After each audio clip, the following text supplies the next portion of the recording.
A big part of being an active person in the outdoors is gear and what we wear. You don't have to have the newest pack or the most expensive boots to go on adventures, but it's kind of nice to have clothes that help you move to the best of your abilities. Clothes that breathe and support and function and just look good. Today on the show, I'm talking to two women, founders of apparel companies whose mission it is to make clothes that function and perform really well and look good while keeping the environment in mind, so that when we hit the trails, the waves, the road, we feel great doing what we love. This podcast is a little about their journey into creating their respective apparel companies and why they're so passionate about creating clothes that not only let you move and look good, but can give you a mental edge and help you feel empowered. I'm Shelby Stanger, and this is Wild Ideas Worth Living. Sally Bergesen is the founder of Oiselle. It's a woman's running apparel company spelled Oiselle. Sally got into running in college, and she found herself wanting higher quality, more flattering clothes for her runs. She had a really deep background in design and branding, but then she got into the history of women's apparel and how her relationship with clothes has evolved over the years. I actually met Sally at a speaker series I was hosting in Hood River in Oregon a few years ago, and she gave an incredible talk about the relationship we all, especially as women, have with clothing and how that relationship led her to create her own company. She talked specifically about this concept called enclothed cognition, which she defines as the social and psychological science of understanding how apparel can give us a mental edge. Before you started this amazing company, what were you doing? Gosh, I like to say I've just tried so many different things. I really dabbled in a bunch of different pursuits. And so then I went and worked for a design agency. And that's really where my sort of creativity got woken up. So while you're at one of your creative branding agencies, I heard you created a really well-known name for a woman's pill. Yeah. So while I was working at, as I mentioned, this first job that I absolutely loved, we did a lot of company and product naming. So we would get hired to name, who knows what, whether it was a new like a shoe or a new internet company or whatnot. And a project came along where we were asked to come up with a name for a new over-the-counter emergency contraception product that had yet to have a name. And ultimately that became Plan B. That's a great name for that product. I know. But what's interesting about naming is that it's a super challenging pursuit, in part because so many names have already been trademarked. So it's really difficult to own any words that you might want that are available in the English language. But yeah, the rest is history. You've done a lot of talks around women's clothing and the history of design and athletic apparel. Can you tell me more about that? I know you said we started naked, and you cited a lot of points in history where clothing either restricted us or helped propel us forward. I'd also love for you to tell us how you became so interested in this topic. Yeah, it's sort of become my life's work in a way, like not just clothing, but understanding that relationship between women and clothing. And I think one thing I wanted to just say up front is that relationship is really complicated. And that would be the Facebook thing. Like if clothing and women had a Facebook page. It's complicated. It's very complicated. And another kind of like caveat or disclaimer I like to make up front is that I think the most important thing for women and their relationship to clothing is to understand and embrace this notion of agency, which is just that whatever is in you and your desire for what you want to wear and what feels good to wear is absolutely what you should wear. And so the talk that I gave around enclothed cognition was kind of multi-level. One was a little bit around my professional background and, being the CEO and a designer for women who want to wear athletic apparel, not only to feel good, but, for world-class athletes who want to win, medals at the Olympics, who want to place at the top of their events in the world. But then there was also my personal journey with clothing and my own evolution as a woman who wears clothes, and how I discovered that I had this kind of troubled relationship with shoes, specifically heels, in that I don't think any woman who has spent any significant time wearing heels can tell you that they feel good. Okay, they just don't. I mean, Now, you might argue that they make you feel fantastic. Maybe you feel sexy or top of the world and all of that. And that's all valid. And that kind of goes back to that agency idea. But the fact of the matter is that heels are, they're painful to wear. They do things to your body that are, physically contorting. They can hurt your back, your hips, your legs. And so I think once I started to think more deeply on that, I was just like, wow, there's just, as I said, it's complicated and there's a lot to unpack here. There's these cross sections of feminism and women in their bodies. And I like to say there's this tyranny of objectification that you can trace through the history of women and their relationship with clothing. And that's taken a lot of forms, right? Like it's taken forms of, foot binding is a really good example. It's a very traditional practice. It certainly had parts of it that were ritual and that were important to the women that participated in it. But, when you look at it, factually, it's taking feet and binding them and twisting them and hurting the bones and making it so women, can't walk. So that's a very extreme example. But through various cultures, whether it's corsets, whether it's neck rings, whether it's, in the modern times, there's shapewear. And by the way, men aren't exempt from all of, many, strains of, body pressure, body image. But I would say that it's a different game. So the thing I thought was most interesting is you talked about clothing as it lets you move. Mm-hmm. And one problem with heels is you can't run. No, you can't run. And, quite frankly, if you look at it on just like a primal level of, how we are in the world and that in any moment we need to be able to call on our bodies to do a couple of things. And that's fight or flight, right? And so if you're in heels, can you do either of those things? You can't. In addition to Sally's design background, the other thing that triggered her desire to create Oiselle was becoming a runner herself. So why running? Running is magic. It's pure magic, but part of that magic is that people come to it from so many different directions. And in many ways, I feel lucky that I found it. I think it goes back to my dad. He kind of got caught up in the jogging boom, in the 70s. And I think just getting a little taste of it, I realized that I was actually pretty good at it.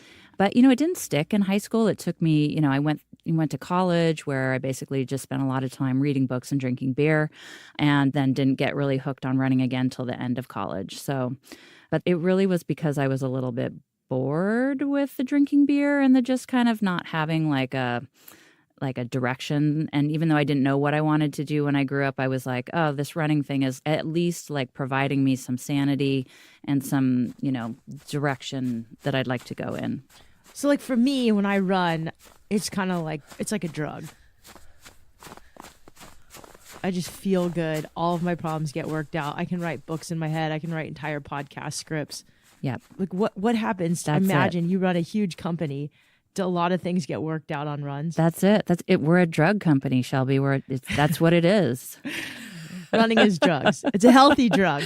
No, I mean, if you think about it, I talked about like the kind of the dark side of like having no boundaries or like doing things to the extreme. But, I think there's a lot of truth to the fact that athletes and people that enjoy sports are kind of another form of, it's like a healthy addiction or an extreme application or a discovery that this thing makes you feel good. Therefore, you keep doing it and you like stay connected to it. So, I think there might be something to be said for the fact that running is, or any, sport where you're obsessed with it, is like a healthy application of those same like urges. What was missing from women's running apparel that you wanted? Well, I think what's interesting to in kind of continuing our conversation about movement and women's apparel and through history is, and this is a little bit apropos of what we've been thinking about right now because we're actually designing this 2020 season. So the theme that we're really exploring for 2020 is what we're calling the movement. And we're looking at the movement from like a women's, the historical women's movement, but also the physical movement of the body. And in that research, we're looking at what women's athletic apparel looked like historically. It was kind of very simple silhouettes. A lot of it kind of borrowed from what was happening in men's athletic apparel, not, changed a little bit, but not much. But it was all very kind of very functional. So what I think is really interesting is that even in the early days, I actually think in some ways the clothing was almost more feminist, because it was really just truly created to like deal with the function of moving in your body. And today, as we fast forward like 30, 40 years later, unfortunately, I think the fashion world has kind of sunken its teeth into the whole trend that we know as athleisure. There's a big part of me that just really wants for everybody to just like think about that. This is great because I'm also thinking, as a kid, I used to run in my Umbro soccer shorts. Those are That's awesome. all I had. Yeah, Umbros were huge. They were hideous. And then I had to surf in them because there wasn't Roxy yet. But the clothes that were out there for running apparel were these like kind of dorky short shorts. Yeah. What did you want? Well, I think there's still this gap between the product that's on the market and who's creating the product. And I think it's come a long way. I think there are a lot more women designers designing for women, and that's a huge improvement. And I think there's been, significant improvement in fabrics, which is fantastic, cuts and fit and tailoring. But still, when I had that like entrepreneurial moment of like, why can't I find what I'm looking for? What it was that I had this like deep passion and love for the sport of running. And when I went shopping for running shorts, there's just complete crap. Sure, they were functional, but they didn't have any of that like, quality that you were looking for, the fit you were looking for, just like that feeling good while you were wearing them. Tell me more about the clothes and why it's so important for women to have clothes specifically made for them. Part of it just gets back to that, what we were talking earlier about being in your body and how the relationship with clothing. I think my hope is that by embracing the sport and by embracing clothing for sport, that it's happened to me and I've seen it happen with so many other women, whether it's involved Oiselle or not, is that they do make a transition from clothing being about presenting themselves and their appearance to the world to going to a place where they're wearing their clothing to move and to build health and value that they feel from the inside out. So kind of changing that locus of control, going from the outside in to the inside out. So designing clothing for movement is where we start, but we also love design. We love beautiful, simple lines. We love it when both the form and the function come together to deliver something truly exceptional that a woman wants to wear, because like one of the big things for us is our fabrics. We really, really embrace high quality fabrics.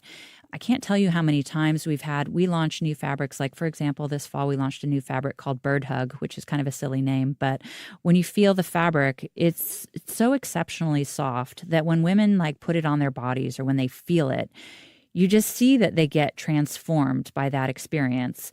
And then it's a compression fabric as well, so it's great for like leggings or bras, etc. And so when you wear it in that capacity where it's literally like the softest thing you've ever felt and it's hugging your body, like now I'm like cooking with gas here. So this is just feels amazing.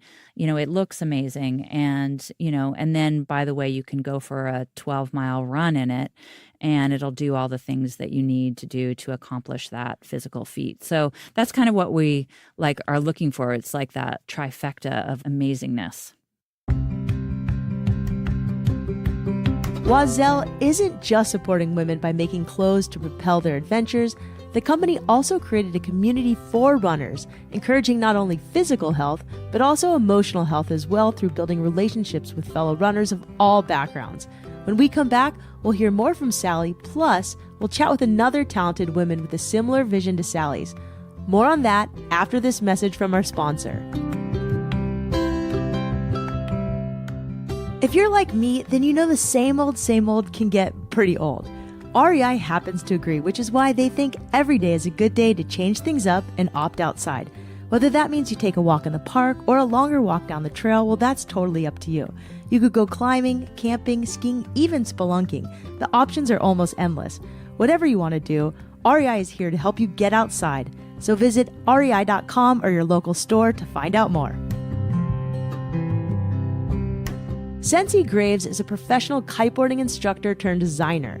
Similar to Sally, Sensi wanted better clothes to pursue the sports she loved most. In this case, there were limited options for women's swimsuits. Sensi needed something that was going to function really well while flying through the water, didn't fall off, or give her a wedgie. I can relate to that. She also wanted to look good and feel strong. So how did you get into kiteboarding? Because that's a sport I've always wanted to get into and just haven't been able to figure it out yet. I actually got into it because of my dad. My dad learned to kite the year before I did. And the next summer, he was like, okay, guys, we're going out to North Carolina to learn to kite. We took a week's worth of lessons with this company called Rio Water Sports. And I completely loved it. It was awesome. And I kept in touch with the school over the next 2 years. And in 2009, Rio was actually hiring coaches. I was like, yep, sign me up. I want to do it. And so I moved out to kiteboard. And from that point on, it was live, eat, sleep, dream kiteboarding. And then I chased the wind ever since. It's such an interesting sport. The women I meet who kiteboard are such studs. Like they're so badass. And you are literally flying. I mean, what an incredible sport to participate in. And you can get totally worked as well. So you have to be careful. But how did you transition from, being a kiteboard coach to starting a business? Because these are two different worlds. There are two different worlds, but I definitely draw parallels between both of them. I mean, you have to have a lot of resilience in kiteboarding because in the beginning you're swallowing a ton of water and you're trying to learn this crazy sport and there's so many different things going on. And then in business, you're always overcoming obstacles. And so you're continually having to adjust and grow and see those obstacles as opportunities so you don't get too bogged down in the weeds. And so I first thought of the idea for my business while I was kiteboarding. I was working as a kiteboarding instructor. I was in the water every single day. And I couldn't find swimwear that actually stayed put and that I didn't have to constantly adjust, but that also looked really good, that felt really good to wear, that was super comfortable, and that made me feel really empowered. I wanted something that not only looked really great, but also performed really well. And when I couldn't find that fusion, I thought, okay, this is ridiculous. You said that your line of clothing is actually pretty sustainable.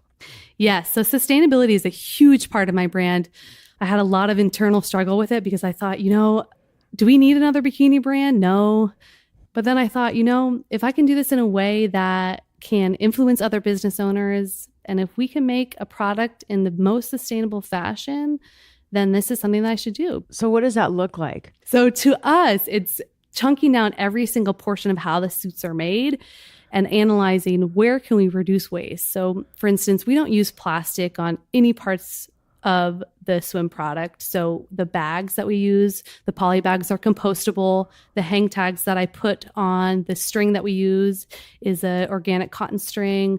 The labels that we use are organic cotton labels. We're also a 1% for the Planet member. And then currently over 50% of the line, about 60% of the line uses materials, fabrics from recycled plastic bottles and reclaimed fishing nets. And we've pledged to go 100% recycled fabrics by 2020. Another amazing thing about these two women and their companies, they're not just making clothes to empower women to get outside. Both Sally and Sensi are also focusing on building communities around their respective sports, encouraging women to connect with and support each other in their athletic endeavors, and hopefully make lasting friendships along the way. One of the things I like about running is it's free, it's easy, and it's accessible. Yep. Why do you think running brings people together so well? Yeah, I love all those things too. I think it's the people sport. There's like a meritocracy and openness to running. The thing when I talk to people about the sport in general, you get a lot of those like, oh, I'm not a runner. That's kind of, 50% of the time, people kind of trot that out. And I just kind of like to gently remind them like, that's totally cool. Like, you don't have to be a runner, but just as a, little reminder that if you think about it, running is really the only sport your body was born to do. You have running in you, whether or not you decide to, answer the bell, it's there. And so, I think if anything, what I've hoped through Oiselle, through the volley, through, just kind of, espousing the sport in general is to really let the world know that you are invited. So you said the word volley. Yes. This is your running community. What's the volley community? So the volet really just evolved, very organically through our love of sport. So when I started Oiselle, I was like, how do we get the word out about, like, I'm a runner. I love all my running friends. We're all here in Seattle. Like, how do we get this? It's like, oh yeah, we'll pass the clothes around and get them on our friends, and our friends will go and start, join races, and then we'll have the singlet with the name on it. And so out of that, we realized that although creating great apparel for Oiselle is definitely, the core of what we do, what's also equally at the core of what we do is the beauty of the community of running and that connection that we have through the sport. There's really so few other sports that engender friendship so well. So the volet is really it's our running club, running team, and anybody can join. We have an annual membership fee, and with that fee, you get a singlet and basically get entree into the community and ways to connect with each other no matter where you live. And we have about 4,000 women around the U.S. that are part of the team. And one other thing I'll say about the volet that's really cool that I didn't see coming was that it is a cross-generational team. You will have women in there that are, in their 40s. You will have a lot of women that are just out of college. And then you will have everything in between. What's the expertise level of these runners? Is it all levels? It's all levels, all paces. And I think that was one of the most important things in the creating of the volet, because we do sponsor pro athletes and we do sponsor elite athletes, and those women are fast as hell, and they are like among the best in the world. And that's awesome. And I find that so inspiring. But what else is inspiring? Somebody doing their first marathon ever. That's super cool. And I would just like to point out that as a women's brand, I have been asked over time, well, you're for elites and you're for the any pacers. Like, you really should choose. And I'm like, why? Why should I choose? Like, there's women doing amazing things at all levels of the sport. Are you creating a community in any way? Yeah, I think that's the biggest part of it. And that's so cool, is that when industry leaders and brand leaders are actually like, okay, how can I create a community that has a positive impact? And so within Sensi Bikinis, we have a team of athletes that I sponsor, ranging from kiteboarders to wakeboarders to surf instructors and yoga teachers. And those are a core group of kind of influencers. Now, we can't support them as much as I would like to, but I sponsor different competitions that they're in, and they get suits, and we spread the love on our newsletter and through all of our social networks. But the biggest community that we're trying to create is through our Sensi Bikinis Rock Stars Facebook page, which is a group of women that are maybe kiteboarders, maybe wakeboarders, but really just living the active lifestyle and wanting to learn tips and tricks to feel empowered, to feel healthy, to fuel their bodies right, and to really have a big, beautiful, awesome lifestyle.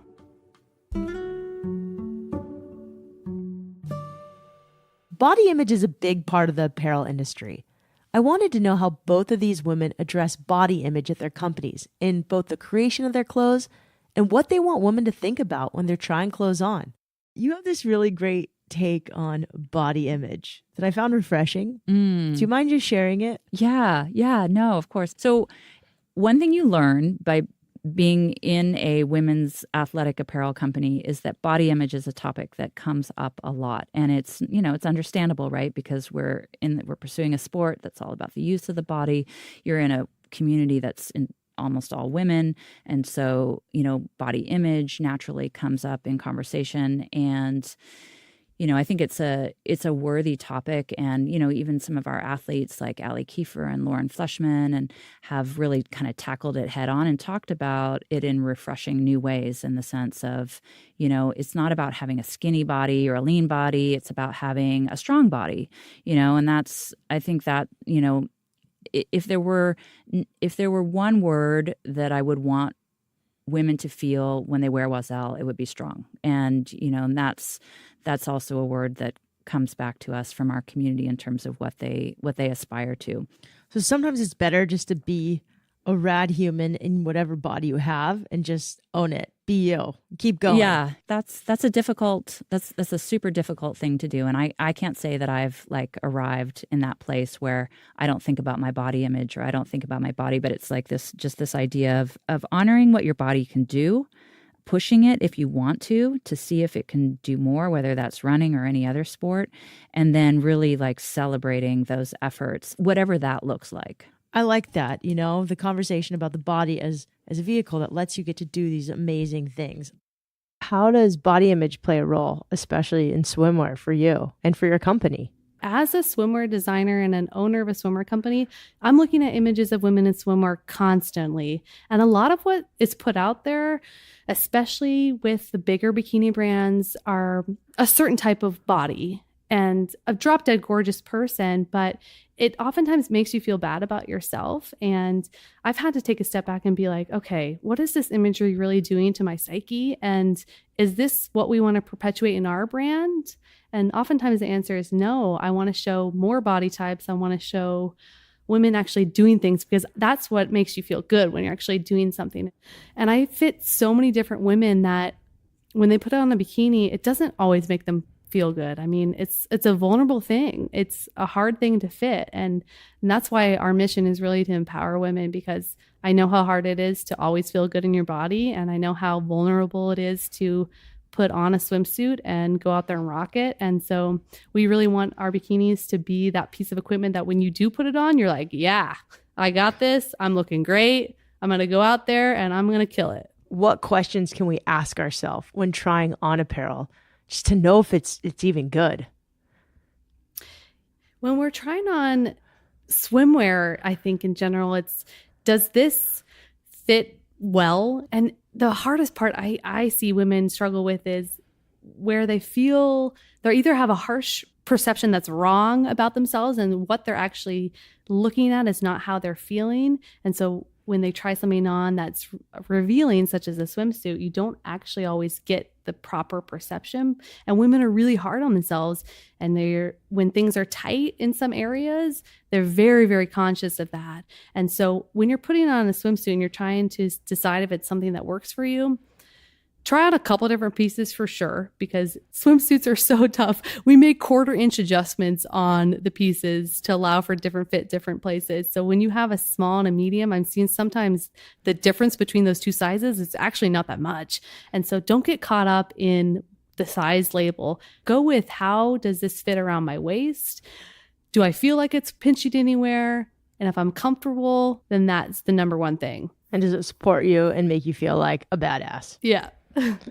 What should we ask ourselves when we buy our clothes? Because you've studied this so much. I do think it's really important to close your eyes and feel the clothing, and to consider how you're going to feel in it, like your mindset.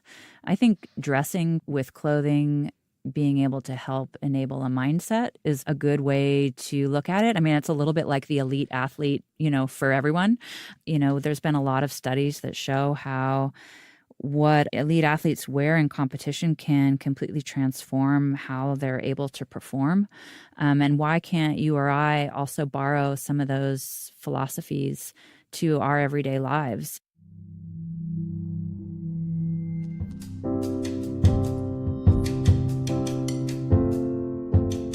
As Sensi mentioned, starting a business and being an athlete have some parallels. Just as kiteboarding and running are challenging physically and mentally, starting your own company, especially an apparel company, it's no small feat.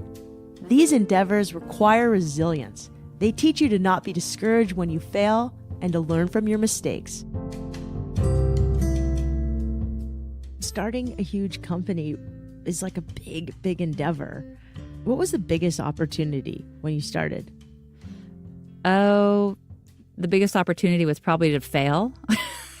That's good. I mean, I've gone to this entrepreneur class at the University of Washington and talked to groups of students that are basically, they're in the process of deciding whether they want to start like an apparel line. And it's not necessarily athletic. It can be a fashion line, etc. And I always encourage them, A, keep your day job, and B, save up way more money than you think you're going to need. You're going to need about 3 times as much money. And so, I think quite frankly, there's a lot of risks in being a product company because it's a tough nut to crack. So just start small and iterate as best possible. And that's essentially kind of the story of Oiselle. You have this big design background. So that obviously helped you a lot creating the clothes you created. But I think There were other skills you brought to the table that helped you with Oiselle, and one of those is not being afraid to fail. Can you tell us maybe an early failure and what you learned from it? Which one to choose from? Well, it sounds like you're okay with failure now, which is huge. Yeah, yes and no, right? Like failure freaking hurts, man. It's like you have that, you have to go through all the like the 7 stages of grief and like the feeling like you weren't good enough in the first place to pull it off, and you have all the shame and the sorrow. I mean, I think one thing that failure is one of those words that gets thrown around a lot, like fail quickly, learn to fail, love to fail, and it's just, and yet, talking specifically about what those failures are is a little bit, you don't hear it as much. And so I'll just say, like, one of the things that I did early on in starting with a company was that I think you're just, as an entrepreneur, you're so in love with your own idea that you just don't think failure is an option or could happen. And so one of the things I did, which was kind of classic for the, product or apparel industry, is just that my first design, I way over inventoried. I just I took a second mortgage out on my home and like $60,000 for, running a big shipment of running shorts. Like, of course, everybody's going to try these on. They're going to be amazing. And, you quickly realize that, like, at the speed that your brain might be going in terms of like getting the word out there and, having people embrace your designs, it just takes time, and unless you are a company that's starting with 30, 40, $50 million in VC backing and investments, et cetera, which some companies do, then I think that's just a classic like entrepreneur mistake.